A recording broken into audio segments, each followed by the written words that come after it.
إني جزيتهم اليوم بما صبروا أنهم هم الفائزون قال كم لبثتم في الأرض عدد سنين قالوا لبثنا يوما أو بعض يوم فاسأل العادين قال إن لبثتم إلا قليلا لو أنكم روئے زمین کے کسی حصے کو اگر جہنم کہا جا سکتا ہے تو وہ جگہ ہے ملک شام میں سدنایا۔ سدنایا ایک جیل کا نام ہے اور یہ جیل جہنم سے کم نہیں ہے۔ دنیا میں کئی ساری جیلیں ایسی ہیں جو بہت زیادہ ڈراؤنی ہیں، خوفناک ہے، جن کا نام سن کر ہی قیدی کانپ اٹھتے ہیں، لرزہ طاری ہو جاتا ہے اور کوئی بھی اس جیل میں جانے سے ڈرتا ہے۔ کچھ جیلیں بہت مہنگی بھی ہے اور خوفناک اور ڈراؤنی جیلوں میں بہت زیادہ نام آتا ہے گوانتانامو بے جیل کا جو امریکہ میں ہے، لیکن اس سے بھی زیادہ خطرناک جیل اس وقت دنیا میں موجود ہے اور وہ جیل ملک شام میں ہے جس کو سدنایا جیل کہا جاتا ہے۔ جب ملک شام میں اس وقت عظیم انقلاب کو فتح ملی ہے، بشار الاسد کے اقتدار کا خاتمہ ہو گیا ہے، تو اس جیل سے نکلنے والے قیدیوں نے جو رودات سنائی ہے، جو داستان سنائی ہے، اس کو سن کر آپ کی روح کانپ جائے گی، آپ لرز اٹھیں گے کیسا کیسے ہو سکتا ہے اور کیا آج کے دور میں بھی کسی کو اس طرح کی سزا دی جا سکتی ہے، کسی کو اس طرح جیل میں رکھا جا سکتا ہے کہ وہ سورج کی روشنی کبھی نہ دیکھ سکے، وہ آسمان کے تاروں کو کبھی نہ دیکھ سکے، اس کو کبھی آسمان دیکھنا میسر نہ ہو،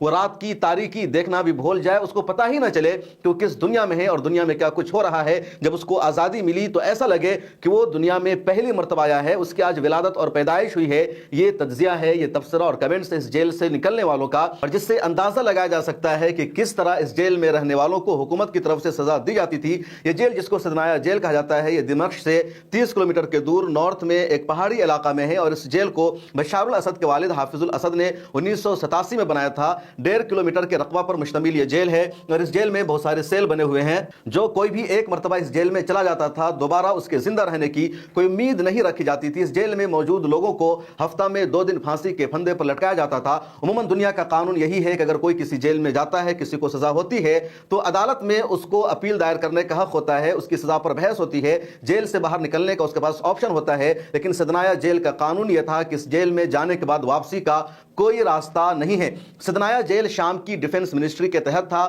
اور وہاں کی جو وزارت انصاف ہے، اس منسٹری کو، اس وزارات کو اس جیل میں موجود لوگوں کے لیے مقدمہ لڑنے کا یا ان کو انصاف دلانے کا کوئی حق نہیں تھا۔ وزارت انصاف کو یہ رائٹ بھی نہیں تھا کہ اس جیل میں موجود کسی قیدی کو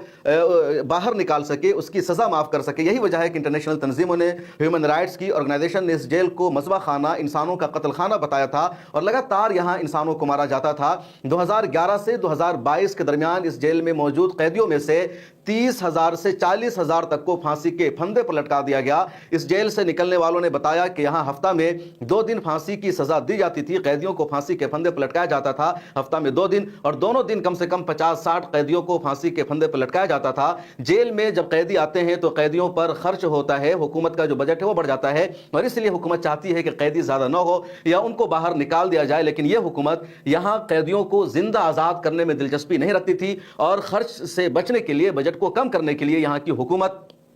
قیدیوں کو مارنے کا کام کرتی تھی، قتل کرنے کا کام کرتی تھی، پھانسی کے پھندے پر ان کو لٹکایا جاتا تھا اور مرنے کے بعد ان سب کی اجتماعی قبریں بنائی جاتی تھی اور ان سب کو ان قبروں میں داخل کر دیا جاتا تھا۔ ابھی جب شام میں انقلاب آیا اور یہاں کے قیدی باہر نکلے تو نکلنے والوں نے بتایا کہ مجھے امید ہی نہیں تھی کہ مجھے دوبارہ زندگی مل سکتی ہے۔ کسی نے کہا کہ ایسا لگ رہا ہے جیسے آج میری ولادت ہوئی ہو، کیونکہ میں سب کچھ بھول چکا تھا۔ جب اس قید کے دروازے ٹوٹے اور لوگوں نے باہر نکلنا شروع کیا تو سب نے پوچھا کیا ہو رہا ہے، تو جب وہاں پر STS کے لڑاکے موجود تھے، ان سب نے کہا کہ اب تم آزاد ہو، اسد حکومت کا خاتمہ ہو چکا ہے، تم جہاں چاہو جا سکتے ہو، بس جشن مناؤ اور اللہ اکبر کا نعرہ بلند کرو۔ اسی طرح ایک عورت نے بتایا کہ، اور اس عورت نے دراصل مجاہدین سے اپیل کی کہ اس جیل کا جو جیلر ہے، اس کا جو حاکم ہے، اس کو تم لوگ کبھی معاف مت کرنا، نہ اس کو یہاں سے بھاگنے دینا، کیونکہ اس شخص نے اس کے بیٹے کو اس کے سامنے مس کر دیا، اس کی لاش کے ٹکڑے ٹکڑے کر دیا اور اتنی اذیت سے دوچار کیا جس کی کوئی انتہا نہیں ہو سکتی ہے۔ اس لیے پلیز تم لوگ اس جیلر کو معاف مت करना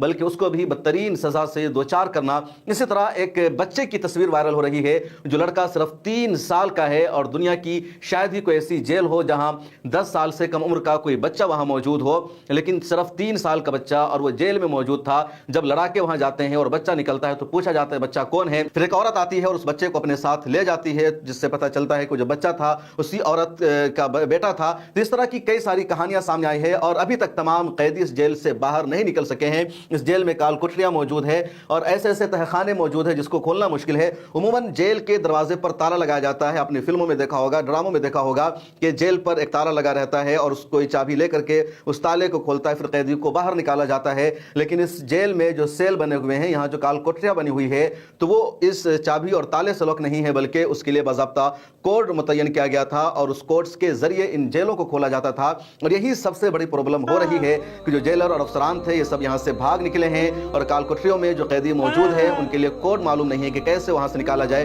तो उन सबको वहाँ से निकालने के लिए बाज़ाब्ता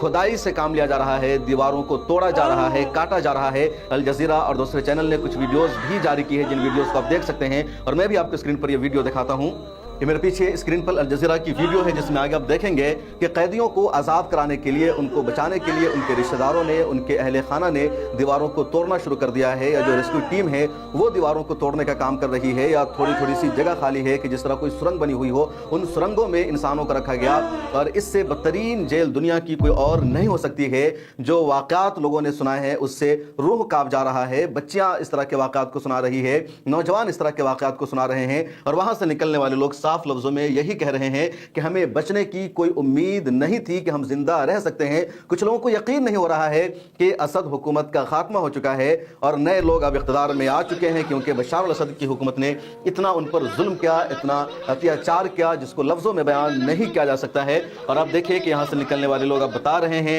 ये रिश्तेदार है, उनकी फैमिलीज़ के लोग हैं जो जश्न मना रहे हैं। कुछ लोग तो पहचान नहीं पा रहे हैं कि उनके रिश्तेदार हैं या अहले खाना हैं। और ज़्यादातर लोग जो जेल में गए थे उन्होंने अभी तक सूरज की रोशनी नहीं देखी थी, उन्होंने आसमान को नहीं देखा था, उन्होंने चांद का दीदार तक नहीं किया था और अब जेल से उनको निकाला जा रहा है और अभी तक रेस्क्यू का काम जारी है, ऑपरेशन जारी है। इसके अलावा जो अभी वहाँ नई हुकूमत बनी है, उबूरी हुकूमत, उस उबूरी हुकूमत ने एक टीम तश्कील दी है जो टीम वहाँ से कैदियों को निकालने का काम कर रही है और पूरी कोशिश जारी है। 1 लाख से ज़्यादा लोग इस जेल में मौजूद थे और इसकी जो सबसे शर्मनाक बात है कि इस जेल में जाने वाले जिंदा नहीं बच पा रहे थे। सिर्फ एक शख्स ऐसा था जो नक्शा के ज़रिए इस जेल के तहखानों तक वहाँ की आर्मी की रहनुमाई कर रहा था या ऑपरेशनल टीम को वो गाइड कर रहा था, क्योंकि वो इस जेल का एक अफसर रह चुका था और उससे वाकिफ़ था। यही वजह है कि मोहम्मद अल जुलानी ने और उनकी पूरी टीम ने जेल के तमाम अफसरान के लिए पहले ही आम माफ़ी का ऐलान कर दिया और कहा इस जेल के जो अफसरान हैं उनको आम माफ़ी दी जाती है, वो भागने की कोशिश ना करें, उनको किसी तरह की सज़ा ना दी जाएगी और उनसे अपील की जाती है कि वो कैदियों को बाहर निकालने में हमारी मदद करे। जो कोड्स है उस कोड्स के ज़रिए वो जेल के दरवाजे को खोलने में सपोर्ट करे और उन पर किसी तरह का अत्याचार नहीं किया जाएगा। उसमें से 1-2 अफसर जो जेल के पूरे नक्शे से वाकिफ़ था, मैप से वाकिफ़ था, वो उसके ज़रिए रहनुमाई करता गया और लोग बाहर निकलते गए। लेकिन अभी तक कुछ दरवाजे ऐसे हैं, कुल सेल्स ऐसे बचे हुए हैं जिसका कोड नहीं मिला और उसके दरवाज़ों को खोलना मुश्किल हो रहा है। 1.5 किलोमीटर के एरिया में ये जेल बनी हुई है और दुनिया की बड़ी खौफनाक और तारीख जेलों में से एक ये जेल रही है और यही वजह है कि बशार अल-असद ने अपने मुखालफीन को कुचलने के लिए हर तरह के हरबों को अपनाया और इस जेल तक का भी इस्तेमाल किया। इस वीडियो में इतना ही। आप इस सदनाया जेल के बारे में क्या जानते हैं कमेंट सेक्शन में ज़रूर लिखें और सोशल मीडिया के सभी प्लेटफॉर्म पर मिल